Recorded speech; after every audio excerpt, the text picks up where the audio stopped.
Good morning everyone, welcome back to KD current affairs. I hope आप सब बिल्कुल अच्छे होंगे। आज है 5 अगस्त 2024। 5 अगस्त 2024 से बनने वाले जितने भी मोस्ट इंपॉर्टेंट महत्वपूर्ण प्रश्न बन सकते हैं आज हम उन्हें डिस्कस करेंगे। साथ ही साथ हर प्रश्न से संबंधित जितने भी इंपॉर्टेंट फैक्ट्स हैं उन्हें हम जानेंगे। उससे पहले यदि आप हमारे इस चैनल पर पहली बार आए हैं तो इस चैनल को लाइक एंड सब्सक्राइब जरूर करें और वीडियो को अंत तक जरूर देखें। सो स्टार्ट करते हैं अपना आज का सेशन। चलते हैं सीधे प्रश्न पर। हमारा आज का पहला प्रश्न है, चिकित्सा सेवाओं की महानिदेशक नियुक्त होने वाली पहली महिला कौन बनी है? तो चिकित्सा सेवाओं के महानिदेशक बनने वाली पहली महिला कौन बनी है? सो आपका आंसर हो जाएगा लेफ्टिनेंट जनरल साधना सक्सेना नायर। सो लेफ्टिनेंट जनरल साधना सक्सेना नायर को 1 अगस्त 2024 को भारतीय सेना की चिकित्सा सेवाओं का नेतृत्व करने वाली पहली महिला बन गई है। इससे पहले वे एयर मार्शल के पद पर पदोन्नत पर महानिदेशक अस्पताल सेवा सशस्त्र बल का संभालने वाली पहली महिला थी। शंकर नारायण की बात करें तो ये हाल ही में लेफ्टिनेंट जनरल शंकर नारायण को हाल ही में सशस्त्र बल चिकित्सा सेवाओं के आर्मी हॉस्पिटल R&D कमांडेंट के रूप में नियुक्त किया गया था। BN गंगाधर की बात करें तो BN गंगाधर को हाल ही में राष्ट्रीय चिकित्सा आयोग का अध्यक्ष बनाया गया है। स्वामीनाथन की बात करें तो डॉक्टर सौम्या स्वामीनाथन को हाल ही में राष्ट्रीय क्षय रोग उन्मूलन कार्यक्रम का नया प्रधान सलाहकार नियुक्त किया गया है। सो देखते हैं नेक्स्ट प्रश्न। हाल ही में यात्रा एवं पर्यटन विकास सूचकांक 2024 में भारत का स्थान कौन सा है? तो भारत का स्थान इस पे है 39th। ये सबसे पहले ये जारी किसके द्वारा किया जाता है? ये जारी किया जाता है वर्ल्ड इकोनॉमिक फोरम के द्वारा। विश्व आर्थिक मंच WEF द्वारा प्रकाशित यात्रा और पर्यटन विकास सूचकांक 2024 रिपोर्ट के अनुसार भारत 119 देशों में 39वें स्थान पर है, जो 2021 में समायोजित 38वें स्थान पर से ऊपर है। यात्रा प्राथमिकता सुरक्षा और स्वास्थ्य देश के स्कोर में सुधार हुआ है।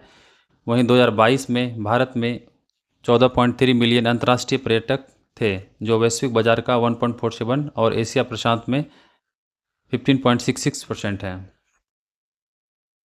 8th रैंक की बात करें तो 8th रैंक हाल ही में भारत 2023 में कृषि उत्पादों के वैश्विक कृषि निर्यात सूचकांक में भारत 8वें स्थान पर था। वर्ल्ड एग्रीकल्चर एक्सपोर्ट इंडेक्स में भारत का रैंक 8 है। 10वें रैंक की बात करें तो 10वें रैंक में हाल ही में एक रिपोर्ट जारी किया गया, जिसमें वर्ल्ड साइबर क्राइम इंडेक्स एक रिपोर्ट जारी किया गया, जिसमें भारत का रैंक 10वां रैंक है। वहीं पहले रैंक की बात करें तो फर्स्ट रैंक पे था रसिया। हेनले पासपोर्ट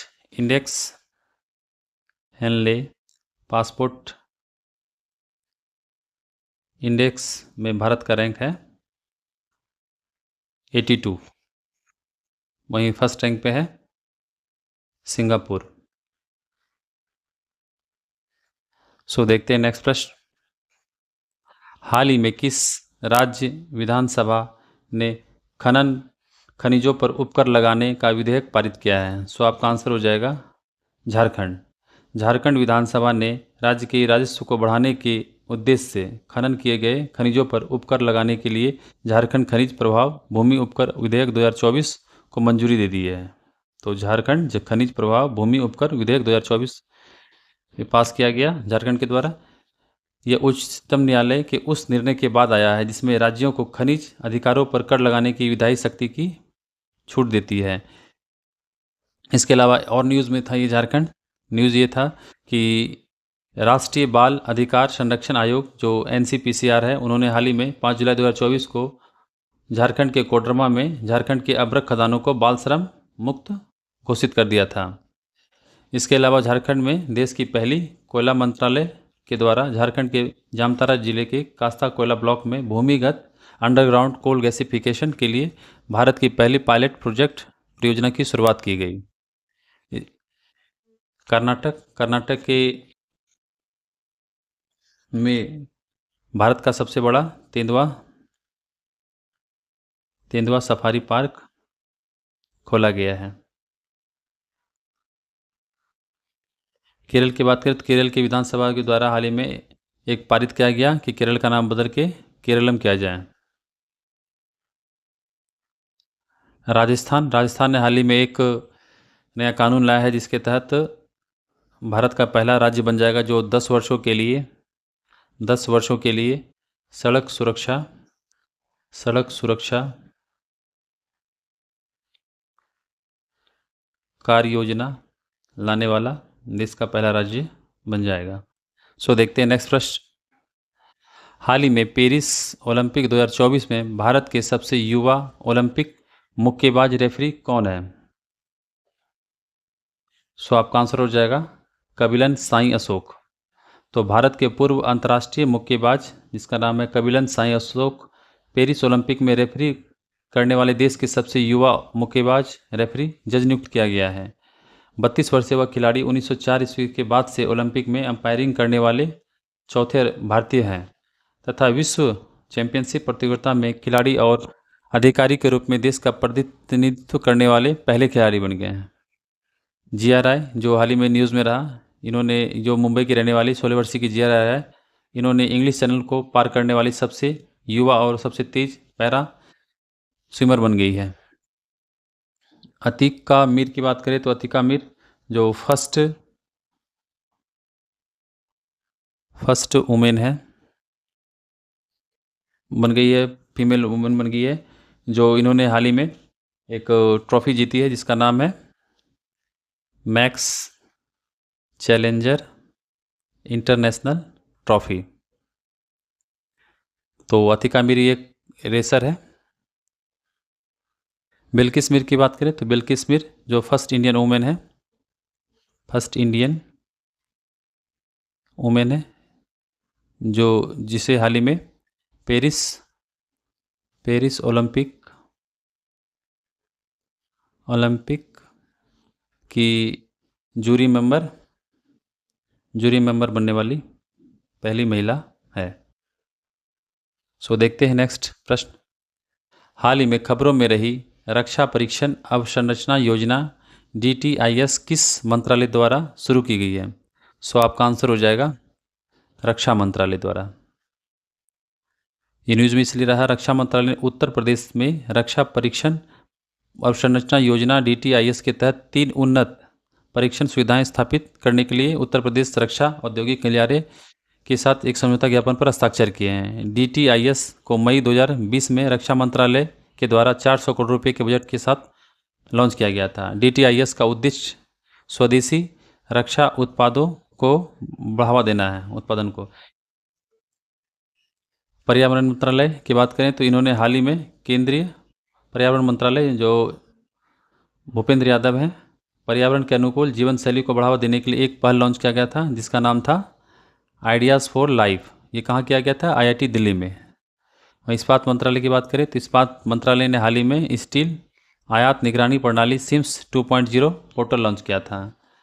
संस्कृति मंत्रालय जो पर्यटन एवं संस्कृति मंत्री कौन है? गजेंद्र सिंह शेखावत, जिन्होंने हाल ही में राष्ट्रीय सांस्कृतिक मानचित्रण मिशन की शुरुआत की।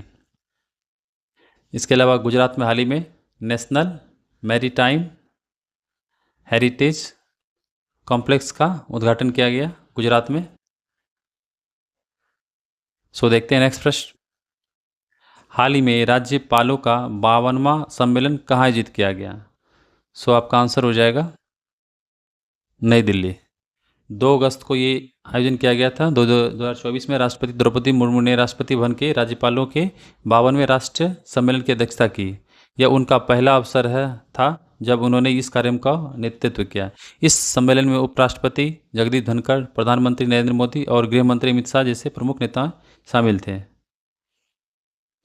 राज्यपाल का ये सम्मेलन जो पहली बार 1949 में आयोजित किया गया था, उसके बाद ये भारत में शासन और प्रशासनिक मुद्दों पर चर्चा करता है। प्रतिष्ठित मुंबई की बात करें तो मुंबई में हाल ही में एक आयोजन किया जाएगा जो वैश्विक ओपेरा प्रतिष्ठित प्रतियोगिता है, जिसका नाम रखा है ओपेरिया 2024, जो पहली बार मुंबई में 15 से 21 सितंबर तक राष्ट्रीय प्रदर्शन कला केंद्र में आयोजित किया जाएंगे। बेंगलुरु की बात करें तो बेंगलुरु में हाल ही में इसरो चीफ एस सोमनाथ के द्वारा दिगंतारा हेडक्वार्टर्स का उद्घाटन किया गया। चेन्नई में वहाँ के राज्यपाल के द्वारा आर एन रवि के द्वारा वहाँ परमवीर चक्र उद्यान का उद्घाटन किया गया। सो देखते हैं नेक्स्ट प्रश्न। हाल ही में किस राज्य ने सौर ऊर्जा अपनाने को बढ़ावा देने के लिए गोयम बिना मूल्य वीज योजना ये वजन अभियान शुरू किया है? सो आपका आंसर हो जाएगा गोवा। गोवा के मुख्यमंत्री कौन है? प्रमोद सावंत ने सौर ऊर्जा अपनाने को बढ़ावा देने के लिए गोयम बिना मूल्य वीज योजन पहल की शुरुआत की है। ये योजना प्रधानमंत्री सूर्य घर मुफ्त बिजली योजना का सपोर्ट करता है। इस पहल का उद्देश्य गोवा में आवासीय घरों के छतों पर सौर ऊर्जा क्षमता को बढ़ावा देना है। वहीं उत्तराखंड की बात करें तो उत्तराखंड पहला राज्य बन गया है जो सकल पर्यावरण उत्पाद सूचकांक लॉन्च करने वाला भारत का पहला राज्य बन गया है।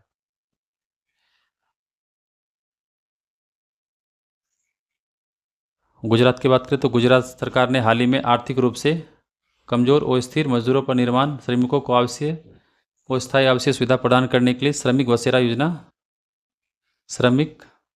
बसेरा योजना लॉन्च किया है।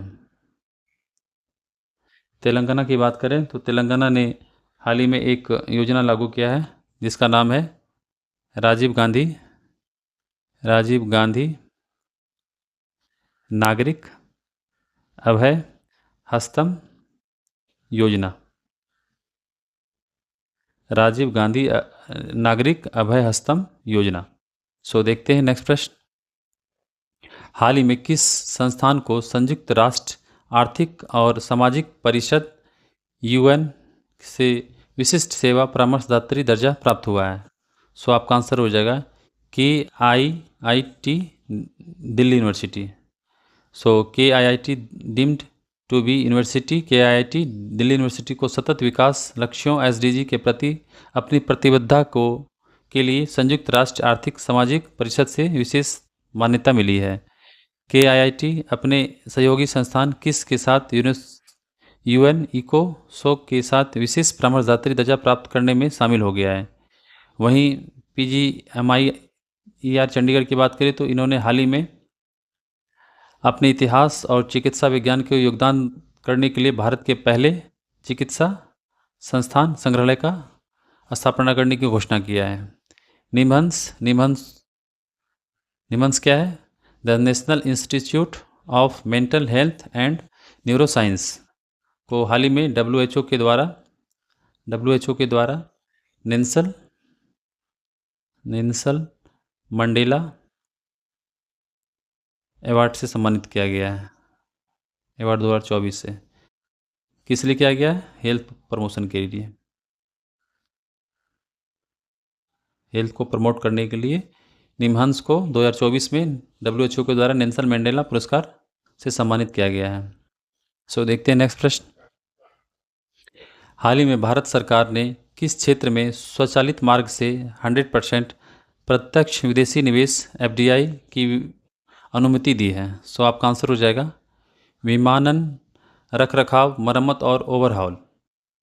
सो केंद्र सरकार ने विमान रखरखाव मरम्मत और ओवरहॉल MRO क्षेत्र को बढ़ावा देने के लिए स्वचालित मार्ग के माध्यम से 100% प्रत्यक्ष विदेशी निवेश की अनुमति दी है। विमान के पुर्जे और उपकरण के आयात पर एक समान 5% IGST दर लागू की गई है, जिससे प्रतिस्पर्धा और दक्षता में वृद्धि हुई है। इस कदम का उद्देश्य घरेलू MRO उद्योग को बढ़ावा देना है और भारतीय विमानन क्षेत्र की प्रतिस्पर्धात्मकता को बढ़ाना है। सो देखते हैं नेक्स्ट प्रश्न। हाल ही में संयुक्त राष्ट्र की आर्थिक एवं सामाजिक परिषद इकोसोक का अध्यक्ष किसे चुना गया है? सो आपका आंसर हो जाएगा बॉब रे। संयुक्त राष्ट्र में कनाडा के राजदूत बॉब रे को 1 वर्ष के कार्यकाल के लिए इकोसोक का अध्यक्ष चुना गया है, जिससे कनाडा के द्विपक्षीय संबंधों में वृद्धि होगी। संयुक्त राष्ट्र आर्थिक और सामाजिक परिषद राष्ट्र के 6 प्रमुख अंगों में से एक है। आर्थिक और सामाजिक क्षेत्रों के समन्वय के लिए जिम्मेदार है। वहीं थियो जेम्स की बात करें तो थियो जेम्स को हाल ही में United Nations UNHCR United Nations the refugee का गुडविल एम्बेसडर चुना गया है। इसे ग्लोबल गुडविल एम्बेसडर नियुक्त किया गया है यूनाइटेड नेशन रेफ्यूजी एजेंसी को। एंटोनियो कोस्टा की बात करें तो एंटोनियो कोस्टा को हाल ही में यूरोपीय संघ परिषद का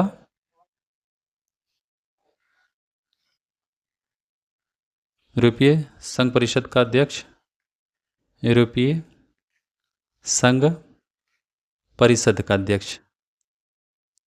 अध्यक्ष बनाया गया है। वहीं रॉबर्टा मेत्सोला की बात करें तो रॉबर्टा मेत्सोला को यूरोपीय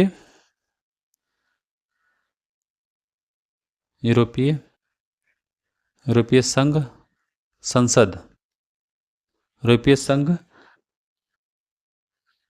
संसद का अध्यक्ष बनाया गया है। ये किस देश के हैं? माल्टा के हैं। और एंटोनियो कोस्टा किस देश के थे? तो एंटोनियो कोस्टा जो पुर्तगाल के थे। सो देखते हैं नेक्स्ट प्रश्न। सो फ्रेंड्स, आज के सेशन का ये आखिरी प्रश्न था। सो चलते हैं अपने पिछले प्रीवियस डे यानी सैटरडे के रिवीजन क्वेश्चन पे। सो क्वेश्चन है, हाल ही में कौन सा देश अंतर्राष्ट्रीय वायु अभ्यास तरंग शक्ति 2024 की मेजबानी कर रहा है? सो आपका आंसर हो जाएगा भारत। हाल ही में वैश्विक कृषि निर्यात सूचकांक में भारत का स्थान क्या रहा? सो 8th। हाल ही में समाचारों में रहा झूमर किस राज्य में किए जाने वाले पारंपरिक नृत्य है? सो आसाम का है ये। हाल ही में कौन सा देश कृषि अर्थशास्त्रियों का अंतर्राष्ट्रीय सम्मेलन का मेजबानी कर रहा है? भारत। हाल ही में विश्व शिल्प परिषद द्वारा किस शहर को विश्व शिल्प शहर के रूप में नामित किया गया? सो श्रीनगर को। हाल ही में भारत ने किस देश के साथ गुजरात के लोथल में राष्ट्रीय समुद्री विरासत परिसर NMCH विकसित करने के लिए एक समझौता ज्ञापन पर हस्ताक्षर किया है? सो आपका आंसर हो जाएगा वियतनाम। एयर इंडिया ने हाल ही में सुरक्षा कारणों से किस शहर के लिए सभी उड़ानें रद्द कर दी है? सो तेल अवीव के लिए। हाल ही में समाचारों में रहे उल्लिखित हमास क्या है? सो ये एक उग्रवादी फलस्तीनी समूह है। हाल ही में खबरों में रहा कृष्णराज सागर डैम किस राज्य में स्थित है? सो कर्नाटक में है। और आखिरी है, किस मंत्रालय ने कक्षा 6 से 8 तक छात्रों के लिए 10 दिनों के लिए बैगलेस के लिए दिशा निर्देश जारी किए? सो आपका आंसर हो जाएगा शिक्षा मंत्रालय, धर्मेंद्र प्रधान जो हैं। सो चलते अपने आज के क्विज के प्रश्न पर। सो फ्रेंड्स, आप यहाँ पे स्क्रीन पे 5 प्रश्न देख सकते हैं। ये प्रश्न कहीं ना कहीं हमने जो पिछले सेशन किए हैं उनके प्रश्न हैं। सो आपको जितने भी इनके आंसर आ रहे हैं आप कमेंट बॉक्स में जाके कमेंट कर सकते हैं। आई होप आप यदि कंटिन्यू इस चैनल पे बने रहेंगे तो आपका स्कोर ज़रूर इंक्रीज करेगा। वीडियो को अंत तक देखने के लिए आपका बहुत बहुत धन्यवाद। सो मिलते हैं अपने नेक्स्ट वीडियो में। यदि आप हमारे चैनल पे पहली बार आए हैं तो इस चैनल को लाइक एंड सब्सक्राइब जरूर करें। सो थैंक यू, धन्यवाद।